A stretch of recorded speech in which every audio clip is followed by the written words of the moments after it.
প্রকৃতি যেন হঠাৎই তার ভয়ঙ্কর রূপ দেখাতে শুরু করেছে। প্রবল শিলাবৃষ্টি, ভারী বৃষ্টি আর আকস্মিক বজ্রপাত মিলে ভয়াবহ এক দুর্যোগ নেমে এসেছে।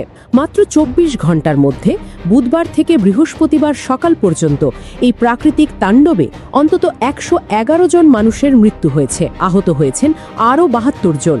এই দুর্যোগের মধ্যে ঘটেছে এক অবিশ্বাস্য ঘটনাও।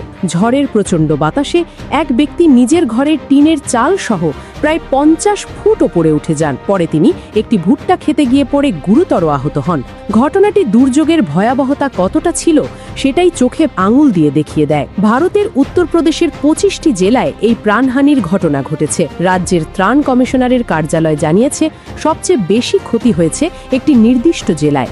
সেখানে একাই প্রাণ হারিয়েছেন ২১ জন। প্রাণহানিই নয়, এই দুর্যোগে ব্যাপক ক্ষয়ক্ষতিও হয়েছে। বিভিন্ন ক্ষতিগ্রস্ত জেলায় বহু মানুষের মৃত্যুর খবর নিশ্চিত করা হয়েছে। এছাড়া ২২৭টি ঘরবাড়ি ধসে পড়েছে এবং ১৭০টি গবাদি পশুও মারা গেছে। পরিস্থিতি মোকাবেলায় ইন্টিগ্রেটেড কন্ট্রোল অ্যান্ড কমান্ড সেন্টারের মাধ্যমে সার্বক্ষণিক নজরদারি চালানো হচ্ছে। একই সঙ্গে রাজ্যের মুখ্যমন্ত্রী দ্রুত ত্রাণ কার্যক্রম শুরু করার নির্দেশ দিয়েছেন। প্রতিবেশী দেশের এই ভয়াবহ পরিস্থিতি বাংলাদেশের জন্য একটি গুরুত্বপূর্ণ সতর্ক সংকেত। ভৌগোলিক অবস্থান এবং জলবায়ু পরিবর্তনের প্রভাবে ভারতের এ ধরনের চরম আবহাওয়ার প্রভাব বাংলাদেশেও পড়তে পারে। আমাদের দেশেও সাম্প্রতিক বছরগুলোতে বজ্রপাত ও কালবৈশাখীর ঘটনা উদ্বেগজনকভাবে বেড়েছে। তাই এখনই আমাদের আরও সচেতন হওয়া দরকার। আকাশে কালো মেঘ দেখা দিলে খোলা মাঠ, উঁচু স্থান বা জলাশয়ের আশপাশ থেকে দূরে থাকতে হবে। নিরাপদ আশ্রয়ে চলে যাওয়াই সবচেয়ে জরুরি, কারণ আগাম সতর্কতা